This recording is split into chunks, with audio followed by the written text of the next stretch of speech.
చాలా సంతోషం. షాద్నగర్ ప్రాంతంలో ఒక నూతన కార్యక్రమం అంటే ఆరోగ్య భద్రత కల్పించడం. దుర్గారెడ్డి హాస్పిటల్ అయితే అనురాగ్ రెడ్డి అన్న మనోహర్ రెడ్డి అన్న వారి సుపుత్రుడు ఇద్దరు కాబట్టి ఇద్దరు కార్డియాలజిస్టు, ఇంకోటి రేడియాలజిస్ట్, పీడియాట్రిస్ట్ ఇద్దరు కూడా డాక్టర్లు కాబట్టి గొప్ప విషయం. వారి కుటుంబం గొప్పదే. బై భర్త కూడా పెద్దలు దామోదర్ రెడ్డి గారు కానీ వారి కుటుంబం చాలా మంచిది. ఎప్పుడు ప్రజలకు సేవ చేసిన కుటుంబం అనుకుంటున్నాం.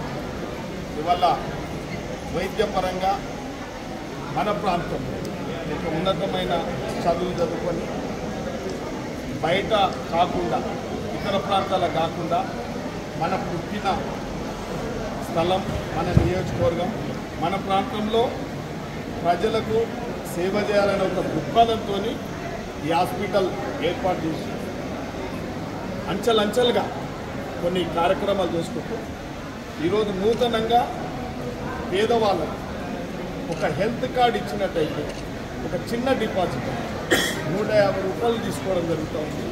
అందులో పేదల గురించి నేను కూడా మా కార్యకర్తలకు, పత్రిక సోదరులకు కూడా ఎప్పుడు వాళ్ళు కూడా హెల్త్ కేర్ ఉండలేదు, వాళ్ళు కూడా పరుగో అంటే ప్రతి విషయంలో ఇవాళ సమాజానికి ఉపయోగపడే కార్యక్రమం సోదరులు కూడా తిరుగుతూ ఉన్నారు, మా కార్యకర్తలు కూడా చేస్తూ ఉన్నారు. కాబట్టి చిన్నదే అనుకుంటాం కానీ సమయం వచ్చినప్పుడు అది పనిచేస్తుంది. కాబట్టి వారు మంచి ఆలోచనతో వాళ్ళ ట్రీట్మెంట్ చేసుకోవడానికి ఓపీ ఫ్రీ అంటే కన్సల్టేషన్ కూడా చూస్తూ ఉన్నది. ఎలా నాకు తెలిసి ఒక జనరల్ ఫిజిషియన్ ఉంటాడు, స్పెషలిస్ట్ కూడా ఉంటారు.